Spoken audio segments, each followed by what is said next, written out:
భారతదేశంలో వ్యవసాయం అనేది వర్షాలపై ఆధారపడి ఉంటుంది. ముఖ్యంగా వర్షాల రాక పంట కాలాలను మారుస్తుంటుంది. వర్షాలు పడటం ఆలస్యం, రైతులు ఆదరాబాదరాగా పొలం పనులు మొదలు పెడతారు. విత్తు విత్తి మొక్క మొలకెత్తడంపైనే రైతులందరి దృష్టి ఉంటుంది. దీంతో పంటకు అందించే పోషకాలను సకాలంలో అందించలేకపోతుంటారు రైతులు. ఆనక పిచికారి రూపంలో పైపాటిగా పోషకాలను అందిస్తుంటారు. అదే పోషకాలను ఒక పక్కా ప్రణాళికతో అందించగలిగితే మొక్కల పెరుగుదల బాగుంటుంది. ఖరీఫ్ వరి నారుమళ్లలో పోషకాలు, కలుపు యాజమాన్యం గురించిన సమాచారాన్ని మనకందిస్తున్నారు ప్రొఫెసర్ జయశంకర్, తెలంగాణ రాష్ట్ర వ్యవసాయ విశ్వవిద్యాలయం, మెదక్ జిల్లా నత్నాయపల్లి వ్యవసాయ పరిశోధనా స్థానం ప్రధాన శాస్త్రవేత్త డాక్టర్ శోభ. వరి నార్మడికి ఏ విధమైనటువంటి చర్యలు చేపట్టాలి అనే విషయం గురించి మనము ఇప్పుడు మాట్లాడుకుంటున్నాము. రైతులు ఎక్కువగా ఎరువులు మోతాదు రసాయనిక ఎరువుల రూపంలోనే నారు బాగా పెంచాలి అని చెప్పేసి చూస్తుంటారు. అలా కాకుండా నార్మడిని దున్నడానికి ఒక నెల రోజుల ముందరనే మనము జనుము కానీ జీలుగ కానీ చల్లుకొని వాటిని దుక్కిలో దున్నుకోవడం మూలంగా మనకి నారు కూడా మంచిగా ఆరోగ్యవంతంగా ఏపుగా పెరగడానికి ఆస్కారం ఉంటుంది. వడ్లని మనం తీసుకొచ్చిన తర్వాత విత్తన శుద్ధి ఖచ్చితంగా చేసుకోవాలి. కిలో విత్తనానికి 1 గ్రాము కార్బన్డిజం చొప్పున కలుపుకొనేసి విత్తన శుద్ధి చేసుకోవాల్సి ఉంటుంది.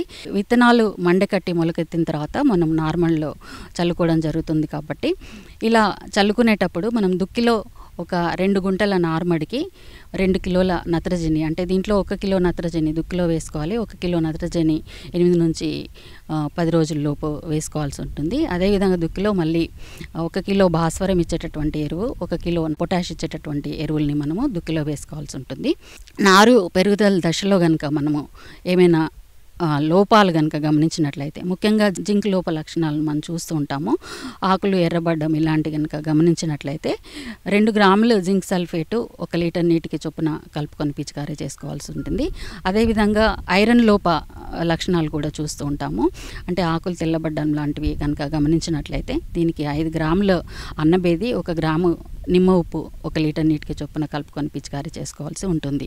నార్మల్లో మనకి కలుపు సమస్య కూడా ఉంటుంది. కాబట్టి ముఖ్యంగా 8 నుంచి 10 రోజుల్లోపు బ్యూటాక్లోర్ అనేటటువంటి మందుని 5 మిల్లీలీటర్లు 1 లీటర్ నీటికి చొప్పున కలుపుకొని పిచికారీ చేసుకోవాలి. ఊదా, ఒలిపిరి లాంటి గడ్డి జాతులు కనుక గమనించినట్లయితే దీనికి సెహలోపాప్ పి బ్యూటైల్ అనేటటువంటి మందును 1.5 మిల్లీలీటర్ 1 లీటర్ నీటికి చొప్పున కలుపుకొని పిచికారీ చేసుకోవాల్సి ఉంటుంది.